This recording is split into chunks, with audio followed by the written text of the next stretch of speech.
landen liggen achter me. Zuid-Afrika, Namibië, Mozambique. Landen die ik eerder bezocht, in tijden van oorlog en apartheid. This is Mr. van Dis speaking. Ik heb altijd een ongemakkelijke liefde voor dit deel van Afrika gevoeld, waar blanken zo sterk het beeld bepaalden. Wat bindt, wat verdeelt, nu een zwarte meerderheid het voor het zeggen heeft en de schaduw van het verleden de verhoudingen kleurt. En wat kunnen wij Europeanen ervan leren, sinds wij zelf met andere culturen leren leven? Excuse me, what's going on? Een reden voor een nieuwe ontdekkingsreis. Ja, daar zijn.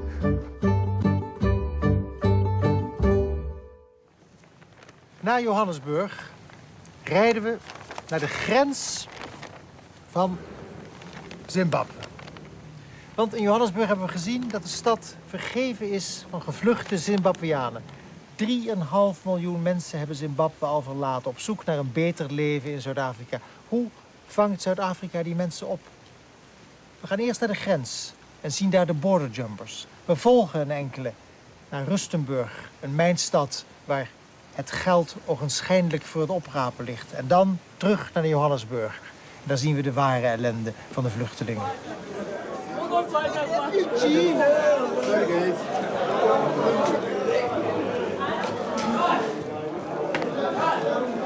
What is it sleeping here on the staircases in the church? It's difficult, but at least it's a roof over your head. It's not like being back home and you're on the street because you've got fear in you. How long are you going to do this? In the pipeline, sleeping on stairs? Well, I'm going to have to stick it out as long as it takes to get a decent job. There's no jumping back. There's no jumping back. There's nothing to go back to. There's absolutely nothing to go back to.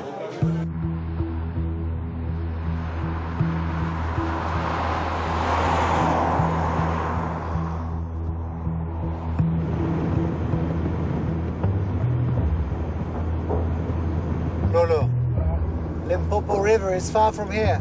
I think it's not far from It's not far. Yeah. So we're right now. Yeah, I'm from there. We're going to the place where we can see people from Zimbabwe coming into the country.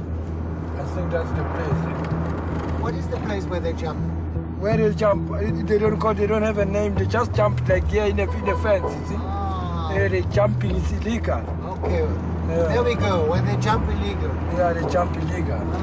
So they don't pass by the border gates. They jump somewhere.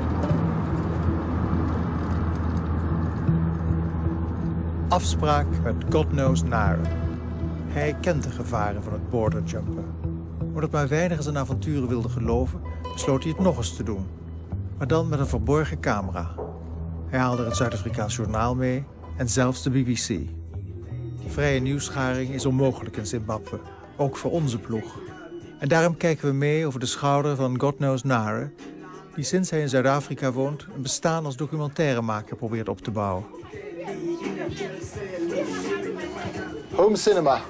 Yeah. Just so comfortable here. Can I get the baby, please? That's my firstborn. Oh, your firstborn baby. Sweetie? Nchekela le in on south. Okay. Don't on south. Now tell me, you were there, you saw the border jumpers. Yeah. How dangerous was it? It's extremely dangerous. Extremely dangerous. But well, it depends. It's a matter of luck. Just for you to survive there, it's a matter of luck. We are making this fire for security reasons, to scare away wild animals. Like everybody else, I'm scared, not just of wild animals, but what lies ahead. We don't talk much. We are waiting for daybreak and a new beginning. They wait for the night. When the night comes, they get into. They take some cars that takes them in to maybe a distance of about 20 kilometers east or west of the border.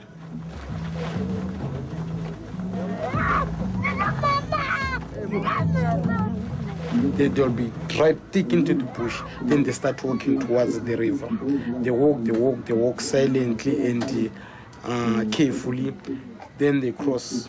But is it safe to cross? If the river is empty. We all heard stories about the crocodile. The river is not full when we cross through. Are there no soldiers? There are soldiers both on the Zimbabwean side and on the South African side, patrolling heavy. The thing is speed there. You're supposed to be very, very, very fast and quiet. Just after crossing, our group is confronted by a gang of robbers known as Amakumakum. I was protected by Svelan and I kept on filming. Pockets are searched for money. We are totally at the mercy of robbers. And those who are supposed to protect us, Svelan hands over a handful of Zimbabwean dollars to the robbers. His job is to negotiate for our safe passage.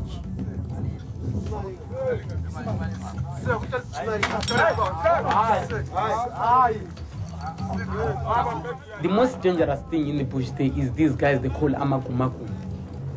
So that's why there's a need for impeace. Because I think they bridge the gap between the people and the Amakumakuma. Because Amakumakuma are so wild. They are so wild. So if it happens that you meet a good, Amakumakum of which the impeace know, they're able to negotiate. But if you meet a group of Amakumakum of which they don't know each other, then we are in real danger. So then we gave them money. The West is people are raped. When people are raped, there's too much. There's too much. They not just rape, it's gang rape. So actually it's hell.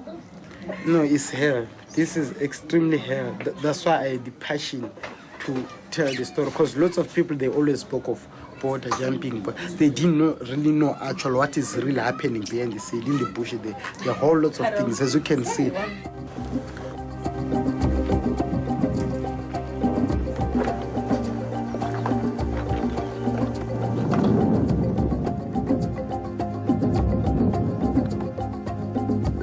If it comes to storytelling, and if I really feel that, no, this is something really need to be exposed, no, I go for it. You forget about life, because life, nobody is in control. Only God is in control of life. So to say, no, I'm going to die, what, you can just die sitting there at home. So just go for it. Het regime van Robert Mugabe bevoordeelt alleen de eigen clan en dwarsboomt elke vorm van oppositie. De economie is volledig ingestort. 85% van de beroepsbevolking is werkeloos. De schappen van de supermarkt zijn leeg. De inflatie is niet meer bij te houden. Toch zijn er altijd weer mensen die aan andermans wanhoop geld verdienen. Zogenaamde operators die met illegale taxis tussen de grens en de grote steden van Zuid-Afrika pendelen. Handelaren die Zuid-Afrikaanse producten naar Zimbabwe brengen en terug mensen smokkelen. Verraders die vluchtelingen bij politie of leger aangeven. Schimmig volk dat zich bij de grensovergang ophoudt. Niemand wil praten natuurlijk. Everything is well in Zimbabwe. Hello. Good morning. How are you? You're going to Zimbabwe? Yeah.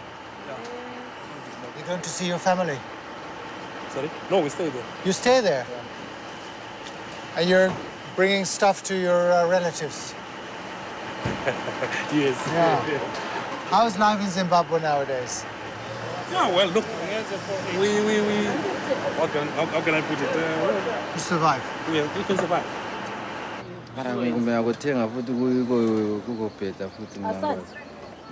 You're going to Zimbabwe? Yes. To see your family? Yeah. How's your family? The family is fine. They're fine? Yes. We operate with those cars from Zimbabwe. What does it mean to operate? To operate, it's like taxis. Ah, taxis. Yeah. A client. Okay. I hope for you. Hello? All right. All right. Yeah, it's a client. A client? Yeah. They come and collect me to go back to Zimbabwe. You're going to bring someone to Zimbabwe now? South Africa is now better than Zimbabwe. Yeah. Yeah, it's no bad. You can get salary, but you can't buy anything in Zimbabwe. You can't buy with that salary. You don't buy even goods which you can take you to month end. Who's to blame? Who is to blame? Mugabe. Mugabe.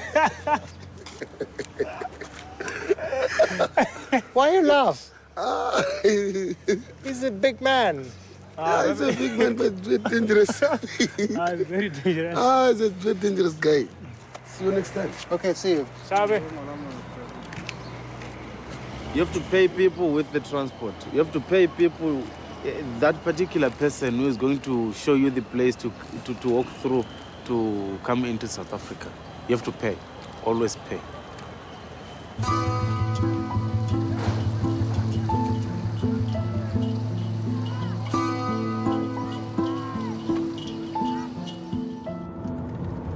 Elke morgen staan er weer nieuwe vluchtelingen langs de weg, in de hoop op een lift naar werk, ergens in Zuid-Afrika.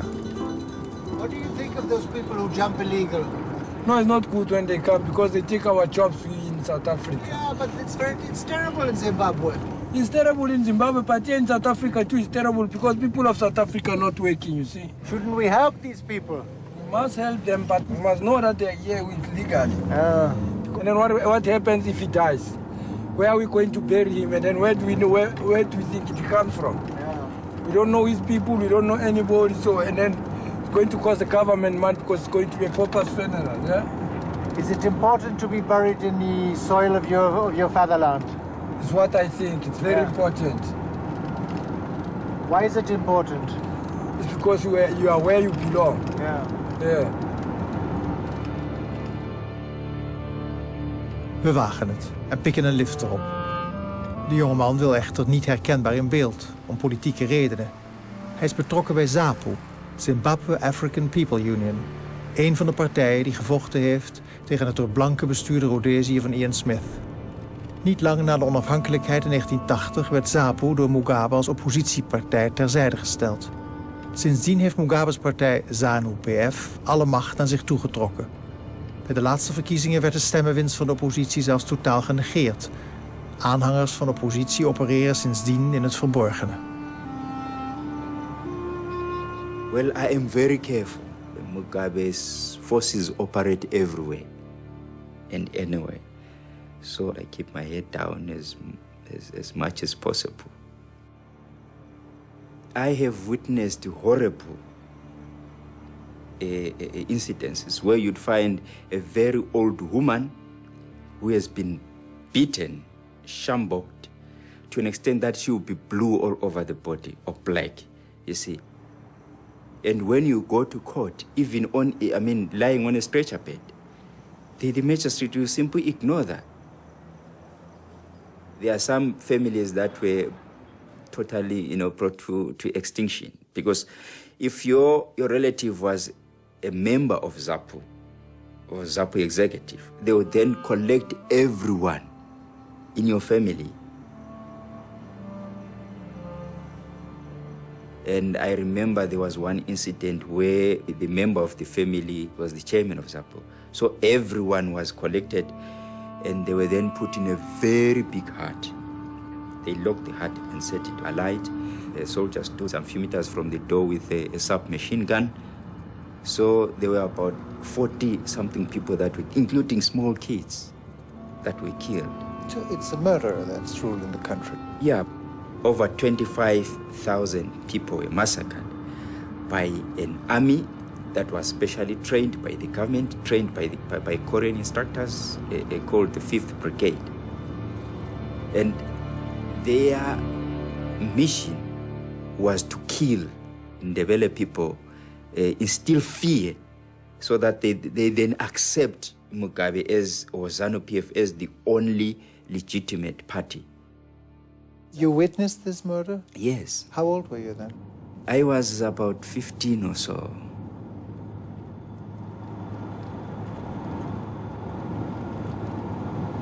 Ooh, what shall we do with Mugabe?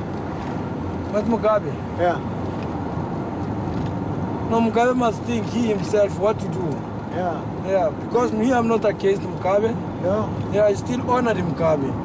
And I say Mugabe is a good guy, me, because in a struggle, Mugabe told me one thing which I know about Mugabe, which is good.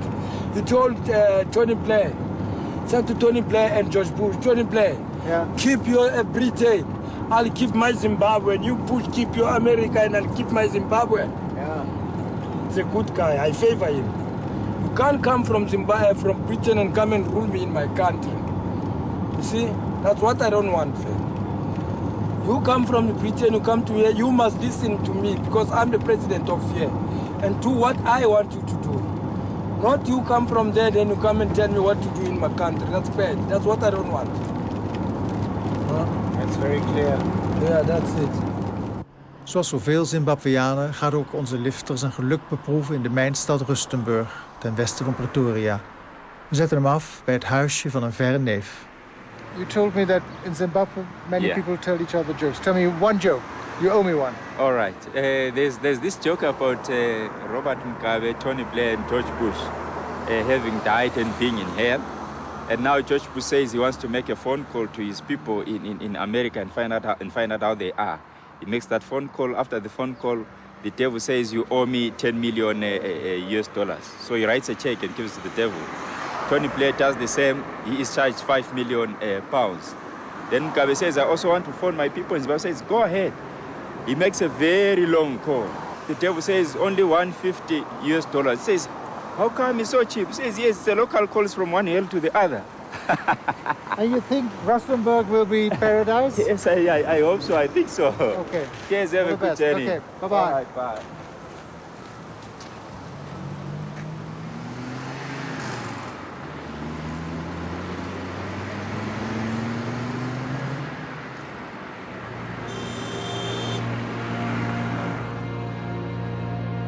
De rookpluimen van de platina- en chroomijnen wenken.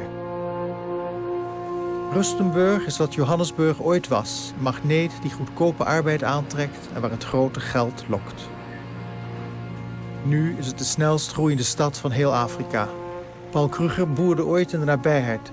En het is nog altijd een bedevaartsoord voor Afrikaners. Rustenburg wordt ook bezocht en geroemd om zijn nabijgelegen wildpark. Maar het ware roofdier heet platinamijn.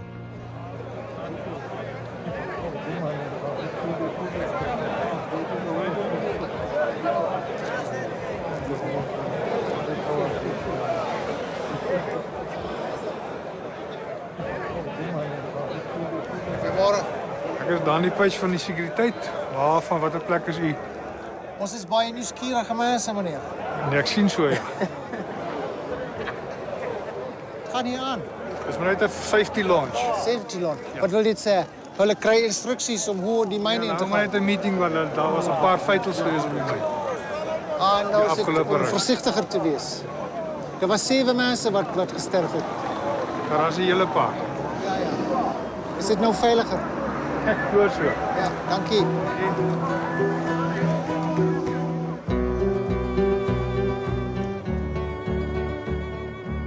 Jonge kerels uit heel zuidelijk Afrika trekken naar de mijnen. Met of zonder papieren. Koppelbazen kopen de goedkoopste arbeid op. Zogenaamde contractors, illegalen die tegenover elkaar worden uitgespeeld. De mijnen weten officieel niets van deze praktijken. Umelet.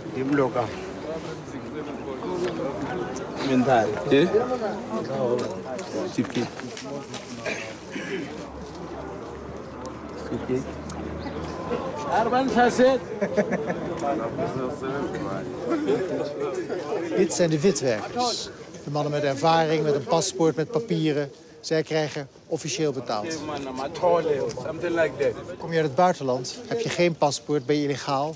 dan ga je naar een contractor. Dan krijg je de helft, 1200 rand per maand, zeg maar 120 euro. Maar die jongens laten zich niet zien. Ze zijn te kwetsbaar. Ze weten dat ze hier niet mogen zijn.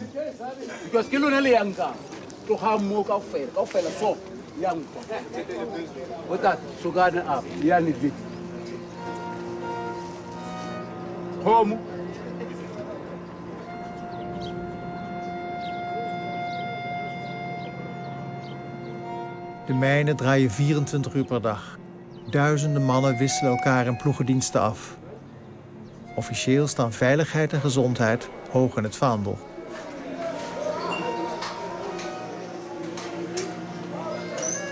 Hello. Can I ask you a question? Hello, how are you doing?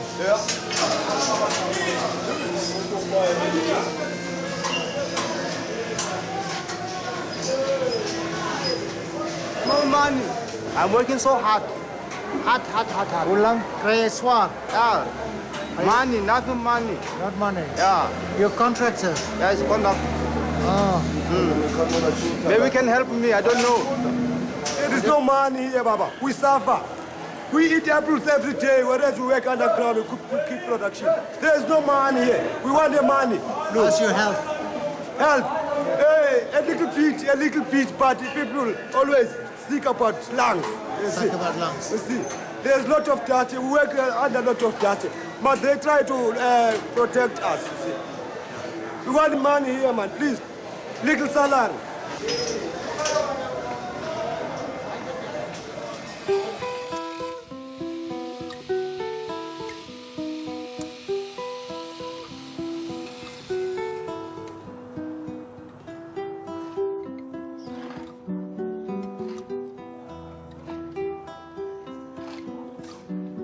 Op de heuvels een economie in bloei. Een economie die zwartwerkers aantrekt, waaronder veel Zimbabweanen die uit angst voor een kwetsbare positie geen woord willen loslaten.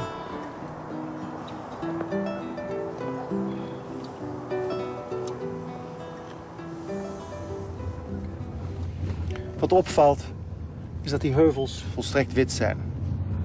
Het is een Afrikanengemeenschap die hier nog steeds de baas is. En je vraagt je af, zouden die mensen zich op die heuvels geriefelijk voelen als ze neerkijken op al die kerels? En zouden die kerels beneden weten welke macht ze eigenlijk hebben als ze die heuvel zouden oplopen?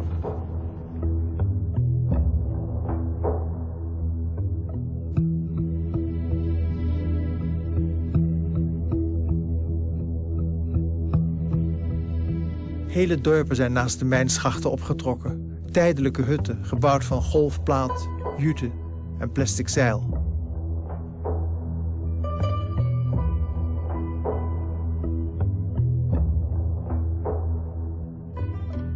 The people working underground, it's simple about them. Hey. They are living here in the shelters with no houses, no nothing. That's why they make these shelters all around us. Where are the families? The families, they are living in Transkei, Lesotho, Mozambique, everywhere. It's not safe. They haven't got water, they haven't got electricity, but they're supposed to go in work by the second morning. Even tomorrow, by 4 o'clock, we'll see the taxis will run around here looking for the people going to the work. But they are not staying with their families, they are staying with anyone. The mine companies, they employ more contractors more than the people from the mine. And they pay them less, and they know that, actually. Tell me, do you earn how much? 1,200 a month. So you're contracted? Yeah, I'm under contract. So I'm doing the same job as the mine people, but I'm earning a little. The mine person gets something like 4,000 a month, and I'm getting 1,200, but we're doing the same kind of job.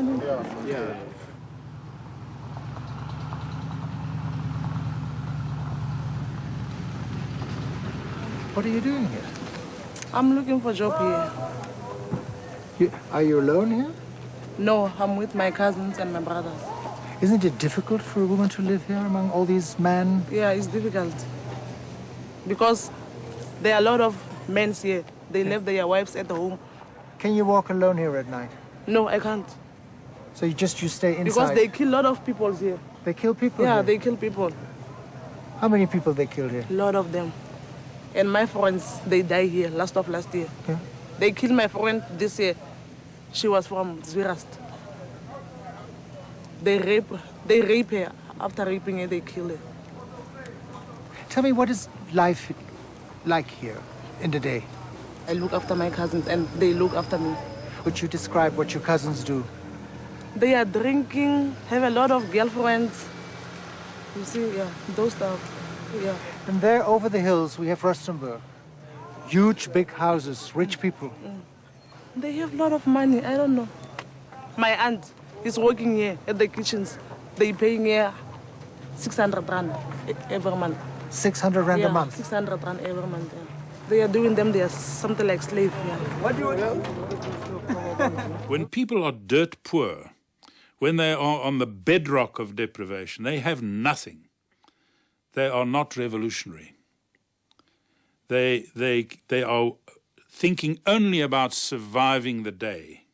And if you want to see what that is like in a society, you go up the road to Zimbabwe. It is not in a revolutionary state. people are just too poor even to take an interest in politics. They are struggling to get through each day. Revolutions always occur in moments of economic rise. Mensen werken voor de achterblijvers thuis. Bellen naar huis. Voor honderden is er geen reis meer terug. Voor hen wordt na al het graven een graf gegraven. Ik vraag een maatschappelijk werker wat er gebeurt als er een illegaal sterft. When he's illegal, there are challenges that sometimes he'll be buried or she'll be buried around here. We still have children who don't have identity. Their parents came here from other countries, and their parents passed away, and those young people are struggling to get ID documents because nobody can prove when they were born, who was their parents, and so on.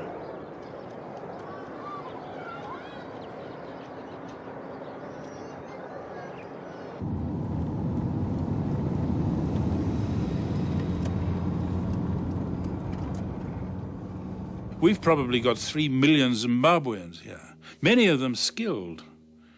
And you know, I know of people, Zimbabweans here with university degrees who are working as gardeners.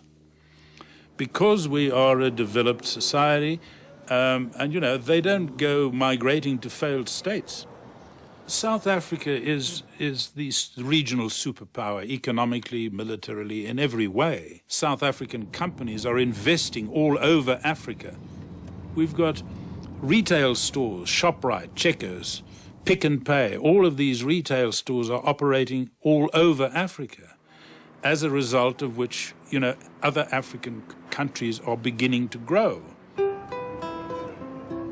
Na de borderjumpers, na de grens en de illegale werkers in Rustenburg zie ik in Johannesburg ineens overal Zimbabweanen rondlopen. Ook Shiba, de nachtwaker van ons guesthouse, blijkt uit Zimbabwe te komen. 'S Nachts daalt het kwik tot 8 graden onder nul. Shiba, tell me, you come from Zimbabwe? Yes, I come from Zimbabwe. Now you are a guard. Yeah, I'm a security guard. Aren't you shivering a bit? I am. What was your profession in Zimbabwe? In Zimbabwe, I was a teacher. You have children? Yes, I have children. And they are? They are in Zimbabwe. You're supporting them here? Yeah, I support So you send money home too? Yeah, sure. How much? Almost my entire salary after paying rent. How old are your children? 9 and 6. And what will their future be? I hope when they grow up, maybe things will have changed in Zimbabwe. They always ask me when am I coming. And when are you going to join them? I don't know, maybe next year also. Just to visit them, then come back, of course. Next week. Monday. Next Tuesday. Shiba verdient €4,50 per nacht.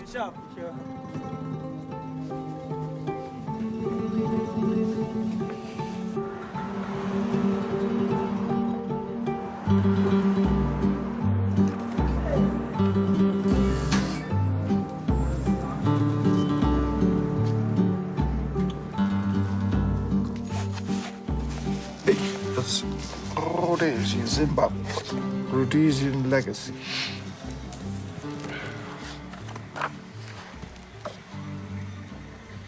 Zo herinner ik mij het land ook. 6 keer geweest toen ik Zuid-Afrika niet in kon. Daar ontmoette ik Zuid-Afrikaanse vrienden. De baobab. Dit koop ik. Kan ik me verplaatsen in het verlangen naar het land over de grens. Niet alleen miljoenen zwarten hebben Zimbabwe verlaten. Ook nagenoeg alle blanken trokken weg, op een paar hardnekkige boeren na. Er waren ook blanken die destijds bewust de kant kozen van de vrijheidsstrijders. Een van hen is de naar Zuid-Afrika uitgeweken Judith Todd. Dochter van oud-premier Garfield Todd. Er is net een boek van haar verschenen. Het verhaal van een Kaffir lover, eerst uitgespuugd door de conservatieve blanke gemeenschap en later door de Mugabe-clan. Is it your country? It's my country. Of course, at the moment I'm slightly confused because I was born there. But 3 years ago, the Mugabe regime stripped me of my citizenship illegally. But of course now they are above the constitution, they are above the courts. It's a lawless society. Why did they take away your citizenship in Zimbabwe? It was a massive exercise of disenfranchising anyone they thought would possibly vote against them. There are not many whites left now, but most of them were disenfranchised, including my father. At the age of 94, he was disenfranchised. But the people most significantly affected were the commercial farmers and the hundreds and thousands of their workers. The Mugabe regime believed that the urban populations, the poor urban populations, and the farming areas would vote against them, and so they disenfranchised us all. But your father was a national hero in Zimbabwe. He took side of the combatants. And he had been made a senator by Robert Gabriel Mugabe. So it was as a missionary in 1948 that he became aware of the terrible frustration of young, educated, bright people who were leaving to die and going out into society to meet the colour bar. Now, Parliament then was 100% white. And he seems to have believed that if there was someone in Parliament who could tell his fellow parliamentarians about this tremendous frustration of young, bright people, that they would make satisfactory changes. I mean, he was working towards democracy, which would eventually embrace the whole population. But of course, he found pretty soon that they were quite horrified by this idea. So the next election, they voted him out, lock, stock and barrel, 1958. And so bit by bit he was polarized and he graduated from missionary to prime minister to political prisoner, and then eventually under Robert Gabriel Mugabe to someone stripped of his vote and his citizenship. It's a very sad history. Before seeing you and reading your book, I was in a second-hand bookstore and I bought a book on Rhodesia, the Rhodesian legacy. Pictures of how it was to live on a ranch. Here, a man smelling tobacco. Yes. And here, I have got typical. I don't think there will be very liberal chats here in the Gold Nugget. They probably weren't. And if you see these men. Yeah, they looked to me pretty well like the Rhodesian Front, who were greedy and short-sighted and who drove us into war, a terrible war which became a racial war. The kind of people like Ian Smith, who created the kind of people like Robert Mugabe. My part of the country is very dry and it's cattle and it's... Where do we find your part of the world? Is this a part of your world, dry? Yes, it's sort of like that. And in our part of the country, it's very open spaces. You can only run one animal on about 12 acres of ground. That's the lovely thing about this country. It has practically every different climate and possibility of beauty in the world, all in one country, from the rivers, the Zambezi and the Limpopo, up to the east where there are mountains, forests. It is the most beautiful country. You carry this country in your heart, but they stripped you from citizenship. They've taken my citizenship, but you know what? That's a bit like them trying to get the flowers off a tree. You can do something with a bit of paper, but you can't actually change the inside of a person. So I'm still a citizen of Zimbabwe, and I look forward to being part, I hope, one day of the whole healing and reconstruction process there all over again. I don't want to be sentimental, but I see almost tears in your eyes. It's a country worth weeping for, but it's a country worth living for. Hello. Could I buy paper, please? How much is it? Zimbabwe is dagelijks voorpagina nieuws. Volgens de kranten zijn de dagen van Mugabe geteld. Het Zimbabweaans crisisteam, bestaand uit dissidente politieke kopstukken, komt in een hotel in Johannesburg bijeen om de noodsituatie te bespreken. Ik ontmoette de vakbondsvrouw Tabitha Khumalo, vicevoorzitter van het crisisteam. I want a new Zimbabwe that is going to respect my rights as a human being first and foremost, before I become an activist or a worker, but just to be a human being. And that is not respected on this moment? No, not at all. What did they do to you? Oh my goodness. I've been kidnapped.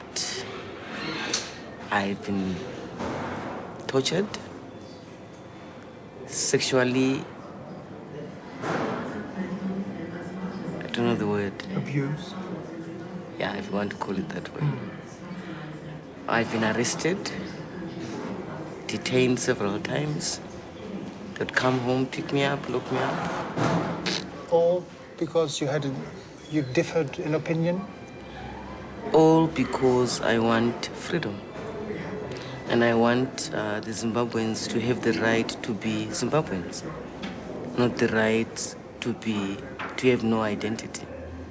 And currently, I'm sure most of everybody think we don't seem to have an identity as Zimbabweans. Everywhere we go, we're not wanted. So that is the identity that the powers that be are deciding to take away from us. And all what we're fighting for is to be identified with our country. You're not afraid? Of who? I ask you. It's my country. I was born there. No one owns this country. We all own Zimbabwe. We've all got pieces of title deeds that we must put together and come up with one title deed, and that is freedom. Going back. You're full of hope. Yes, I have. We all have to live on hope. And what if you see these young urban professionals here in South Africa, the Black Diamonds with their Mercedes? I wish them good luck, because what goes around comes around. This is Africa. It has happened to Zimbabwe. It will happen to them. And remember, a few years ago, Zambia was like that, and we were all saying it will never come to us. And today, we are Zimbabwe, and I want to remind them that as Zimbabwe, if Zimbabwe catches a cold, Africa sneezes. It's my personal opinion. Of course. Africa manufactures dictators as far as I'm concerned. And as long as you see a leader tampering with the constitution, be rest assured, there's worse to come. Op straat weer eindeloze rijen handelende Zimbabweanen. Why doesn't South Africa kick that man out? You mean send in the army? Yeah, or whatever. Bring about regime change like George Bush. Exactly. Well, I think we're not into the business of regime change, and they've got quite an efficient army, and maybe we would succeed about as well as Bush has done. So I think that is a pitfall to be avoided. I think there are things we could have done and that we should have done and haven't done. I think we should have been more outspoken in order to make it clear to Zimbabweans themselves, ordinary Zimbabweans, and the rest of Africa, that we disapprove. That as a government, South Africa disapproves and is appalled by what happens there, what is happening there.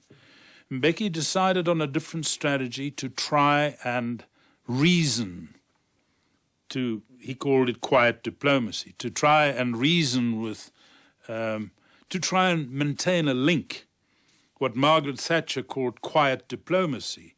In the apartheid years, she was going to try and persuade the apartheid government here to change. I think her persuasion did very little. I think the pressures did more.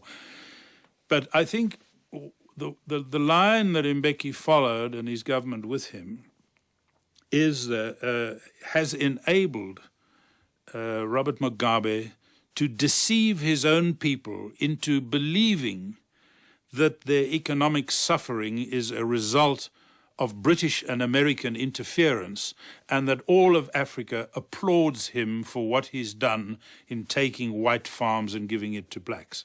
He's given them the completely false impression that the rest of Africa agrees with him and supports him. And that is simply not true. He's created a humanitarian disaster. The rest of Africa is in distress and is suffering as a result of it. But this is one of the things that's enabled him to keep going.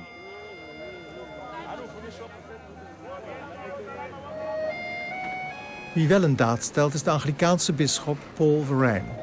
Hij opent zijn kerk voor alle vluchtelingen die de stad instromen.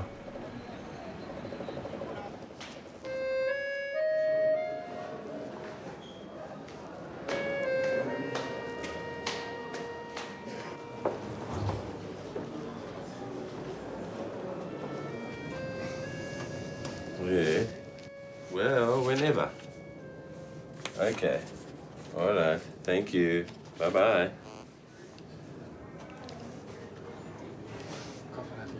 Bishop, Yes. you're a busy man. I am. How do the people of Johannesburg react on your open church? Oh, they're absolutely thrilled. Thrilled, are you sure? No.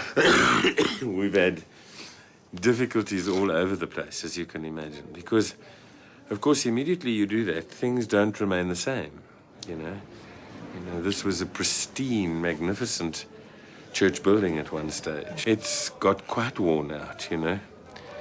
But isn't it much better to have a worn-out church than to have a church that's locked up, that's barbed wired up, opens up occasionally on Sunday, and sort of ministers to a few people who are not quite sure why they're there except for habit some of the time, and rather to have this kind of wonderful opportunity, I think. And then you hear in the streets, Zimbabweans, they're stealing our jobs. They're all thieves. Well, some of them are also hard workers, very hard workers. And not everybody in the building is magnificently qualified. Not everybody is just wanting to take what they can get out of South Africa. You do find local South Africans complaining about Zimbabweans. And, you know, this is all part of the maelstrom of society that we're living in. I'm saying it's global. I'm saying it's a worldwide phenomenon. It's why you've got problems in your country with immigration. And you've got a lot of people there who are squealing and saying everything's going to hell because all these immigrants are coming in. And how can we cope? It's a global phenomenon. And I think that South Africa has become a pioneer within itself in having to absorb and live together first world and third world people. 'S'avonds ga ik terug naar de kerk van bisschop Verijn.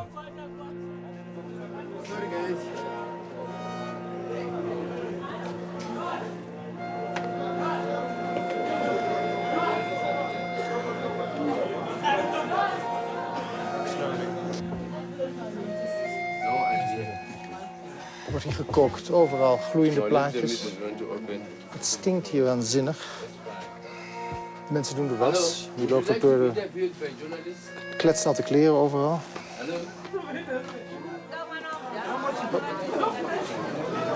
How many people are staying here? We have an average of 800 to 1,000 people who are staying here. Every night? Every night. And this is the women's department? This is what we call the minor, where most of the ladies are accommodated. With their children? Yeah, with their children. And they're all Zimbabwean refugees? The majority are Zimbabweans. 95% are Zimbabweans. Most of them are civil servants, nurses, teachers, doctors, but we don't have doctors at the present moment. We've got teachers, accountants. What was your profession in Zimbabwe? An accountant. I'm an accountant by profession, yeah. And what was your profession? Teacher. A teacher? Yes. And yours? Bookkeeper. Bookkeeper? Yeah. Yes. And now? We're nothing but idiots.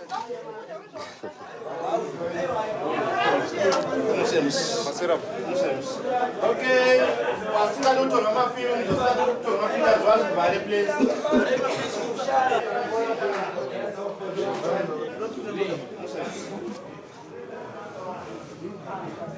Sometimes when I get a good job, I don't spend all my money here. I send it back because there's nothing there. But for some political reasons, I will never go back again until it is okay. That's the problem. Are you angry? Well, even if I become angry... Unfortunately, if anger comes in our... When we are discussing, we'll never show it. Because we still have to be human enough.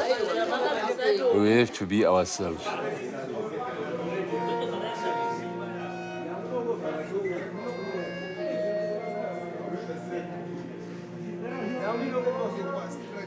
Why do people don't want to show their faces? They are afraid because some of them, they left the country under very difficult political situations.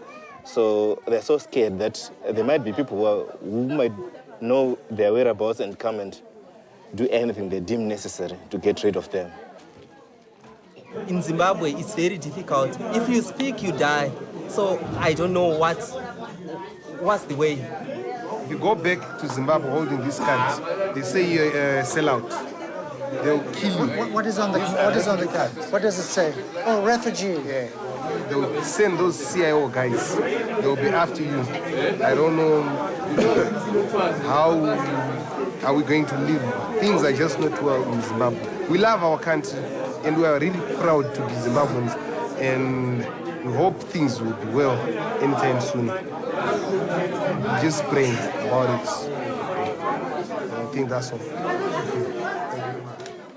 It's amazing how much the European press is writing about what's happening in Zimbabwe, as if there is a certain fear. When 14 white farmers are evaded, it's more news than when 1,000 Angolans are killed. Yes, absolutely. And I must tell you that that is something that has greatly angered President Mbeki. I once questioned him about Zimbabwe, and he's a very calm man. It's the only time he erupted. He absolutely exploded in anger. And he said, you know, why don't they care about all the black people dying in the Congo, in Angola, all over the place, in Sierra Leone even. And, you know, I think he's absolutely right. And I think it is an indication of how fundamentally racist the white world is, and not least Europe. I think we're seeing it with your immigration laws. We're seeing it in all European countries. The Germans are trying to keep the Turks out. You trying to keep the Southeast Asians out. The Americans are trying to keep the Mexicans out. It's all apartheid, and it's all back down to the same fundamental racism. South Africa was not unique. It's just that we had it in extreme form, and we've cracked it. You know, there are people of grace amongst these people that are gathered here. There are opportunities for our own growth and development amongst the people that are here. There are huge challenges to be more, particularly in church, the people of God. And if we miss the opportunity, that is the disgrace. And I think we're missing the opportunity there. You know, now this is not salubrious by any matter of means. My dream, standing next to us, is this magnificent empty hotel. I mean, it's so ironic, you know. Fill it up. Can you imagine? Can you imagine if somebody said, you can move them in there, two can share a room, they can be treated like human beings, they can begin to start believing that in actual fact they do have potential. You can always see people as a thorough nuisance. You can always see people as in the way. You can always see your church community, for instance, as making too many demands on you. You can always have that interpretation on things. Or you can begin to say, actually, here's a huge opportunity. You know, South Africa could really become a gift to Africa if it just put its mind to it. But it will not become that if it's not prepared to give something away of itself. If it's just going to amass more and more and more wealth, then it must be cursed, like the rest of the countries in Africa. En wie is jouw helden? Ja, net die vader, mijn God. Hoe kom het hier naar hier gekomen? Werksomstandigheden, meneer. Er was niet werk in Pretoria, niet? Alles werk, maar geld is minimaal.